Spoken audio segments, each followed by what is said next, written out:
A big thing happened today, actually during our show. It was one of our own audience members who said, while we were covering other news, hey, there's a prisoner swap happening between us and Russia right now. It's kind of a big deal. So that the news broke during our show yesterday. And now we have a lot of information to share with you about that. So first, we'll start with Major Garrett, who you remember from Fox News way back in the day. Mm-hmm. Now, Major Garrett is on, is it CNN or MSNBC? I can never remember. It might even be one of the other big three networks. I don't even know where he is, but he has totally become a disappointment. So he decided, as he was reporting this news about the prisoner exchange, to make it about Trump and like a neener poke in the eye that Trump has been saying he would organize an exchange, and now he doesn't get to. That was Major's take. One thing that is interesting about the Evan Gershkovich part of this, former President Trump has been saying, without any provocation, without any underlying justification that anyone can find out, oh, if I'm elected, I'll get Evan out.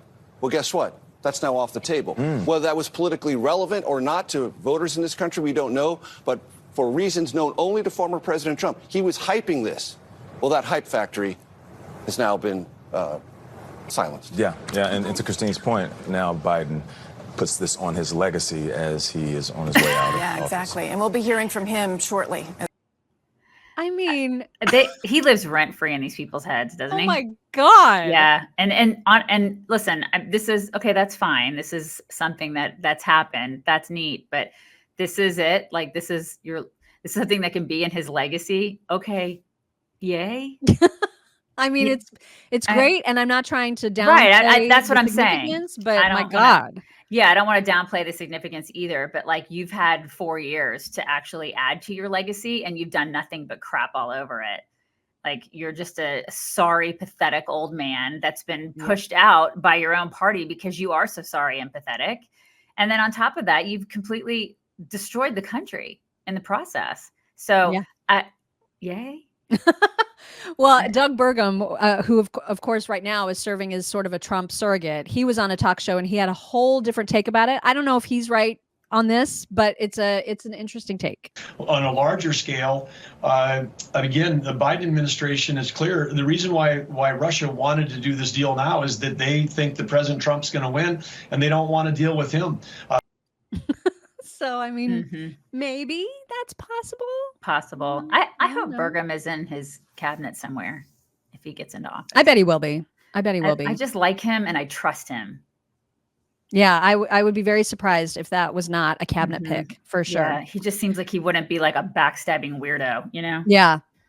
And Donald Trump talking out about this, saying, so when are they going to release the details of the prisoner swap with Russia? How many people do we get versus them? Are we also paying them cash? Are they giving us cash? Please withdraw that question because I'm sure the answer is no. Are we releasing murderers, killers, or thugs? Yes. The answer to that is yes. Just curious, because we never make good deals at anything, but especially hostage swaps. Our negotiators are always an embarrassment to us. I got back many hostages and gave the opposing country nothing and never any cash. To do so is bad precedent for the future. That's the way it should be, or the situation will get worse and worse. They are extorting the United States of America. They're calling the trade complex. That's so nobody can figure out how bad it actually is. God, he's so good at this. And they always extort us. They extort us every day. Everybody extorts us. You know who gets extorted the most? The American taxpayer. And that's why I want him in office, because he understands that and he wants to stop it. Yep. He's the best at this. You can hate him all you want, but he was the master at that, at making the deals and making sure that people didn't rip us off. Now, the Biden administration is trying to spin this because it did require, I think, 6 different countries participating and organizing and wheeling and dealing to make this actually happen. And so Biden is trying to spin it as, this is because I'm such a statesman and I'm so diplomatic and everybody loves me. And that's the only reason that this could have happened, is how he's spinning it. And there was a moment where, is this the moment? Hang on, let me just. You can't read your handwriting. I can't read my own handwriting. She can't read her handwriting, you guys. I can't read my handwriting. Welcome to midlife, everybody. Welcome. I know. I don't know. The next clip might be when he's asked. You know what? I'm just going to play the next clip and we'll just reflect on it. It's afterwards. Friday, everybody. We're all in it together. President Trump has said repeatedly that he's gotten the messages out without giving anything in exchange. What do you say to that? What do you say to President Trump? What do you say? Put him on. Former president. Why didn't he do it as president? Sir, what did you Just wait. I think that was what they call a mic drop moment at the end there. Why didn't you do it when he was president? This made me rage so hard because when she's all gleeful about the mic drop moment, 3 out of the 4 were taken hostage under Biden. Exactly. And the 4th was taken in 2020 in the midst of an election and COVID. And so she's like, that was such a mic drop moment. Oh my God. That made me so mad. Oh my God. Yeah, I could not believe it. We're living in idiocracy. Right? We're living it right now. This is a mic. Look at him drop the mic. He can't pick the mic up, lady. To drop Even know it. where it is. If he tried to pick it up, he'd shit himself, and he couldn't pick it. It's too heavy. He can't. He also, of course, had to make the whole announcement weird because there was a family member, a child actually celebrating a birthday, who was at the announcement, one of the family members. And so he had to like do that whole line that he's always doing to kids that are young, girls specifically, saying, no serious dating until you're 30, which I just, why It's is so he? it's so gross. And then he sniffs them and he's like, don't jump. Remember, no serious guys till you're 30. Oh my God. God love you. Why? God love ya. Come here and So let me gross. sniff you. Oh So my God. gross. Why does any parent allow their daughter to get near that freak? I don't know. I do not know, but I would not if I had a Nope. daughter. Nope. And going back to Trump's tweet about this and just talking about how this sets a bad precedent, the way that we negotiate is terrible. That actually was echoed by this WAPO guy, this opinion writer from the WAPO on MSNBC of all places. That countries do this not because there's some great incentive to do it, but because they can get away with it.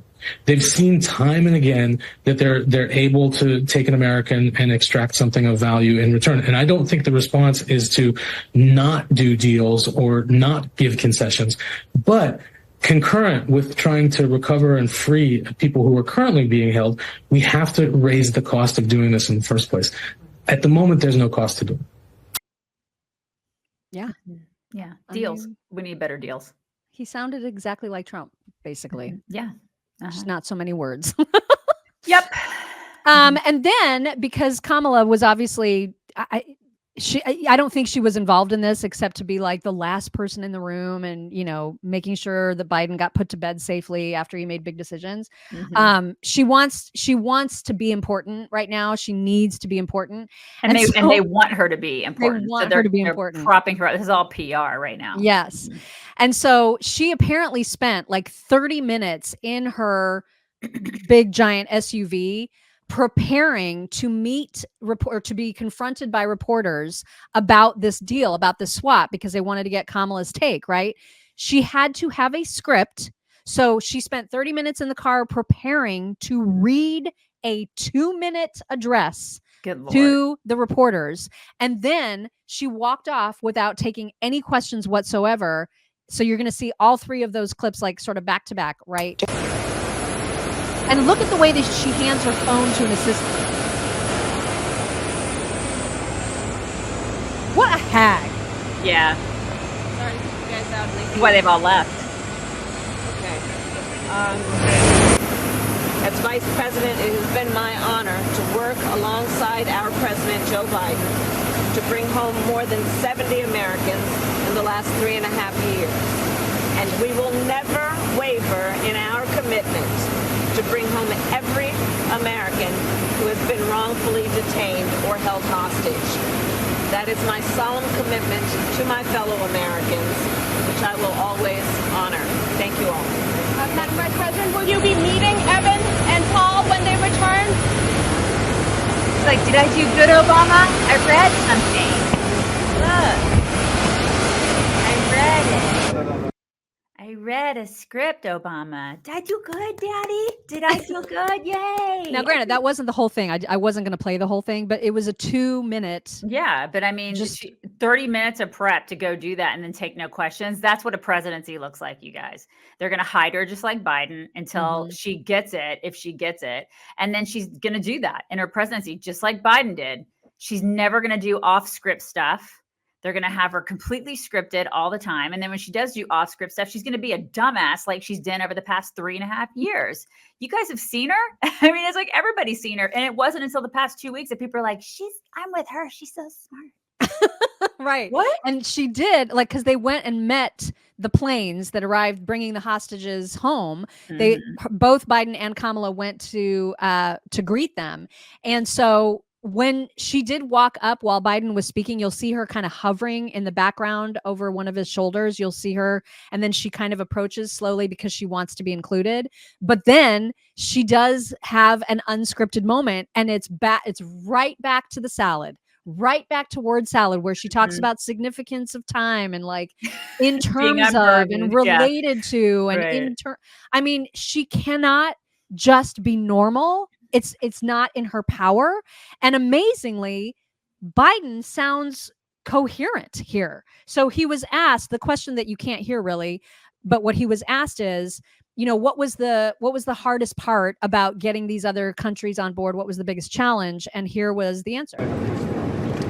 Toughest call on this one for other countries, because I asked them to do some things that were against their immediate self-interest, and really very difficult for them to do, particularly Germany and Slovenia. Slovenia came in at the last minute, and I tell you what, the chancellor was incredible. He was incredible. So what's your message to other countries? So you see her approaching. Yeah, she's like meandering up there. Yeah. And so in this next clip, you'll hear her say whatever it is that she is saying. This is an extraordinary day, and I'm very thankful for our president and what he has done over his entire career, but in particular as it relates to these families and these individuals, what he has been able to do to bring the allies together on many issues, but in particular this one. This is just an extraordinary testament to the importance of having a president who understands the power of diplomacy and understands the strength that rests in understanding the significance of diplomacy and strengthening alliances. This is an incredible day. You can see it in the families, in their eyes and in their cries. I cannot. She understands the significance of significance. Of understanding. Of understanding how it. to understand. Right. He understands that significance. He does. God, and it was way past his bedtime. It was like 11:59. But then I think I didn't watch this entire thing go down, but I think after she got in the camera, then he was like, but wait, you guys, I'm still president. You're stuck with me as president for a while, kid. Kid? No way out, okay? You got me for at least another 100 or 90 days or so. Yeah. Corn Pop was a bad dude. Don't jump. This guy is just like, kid, dog face pony soldier.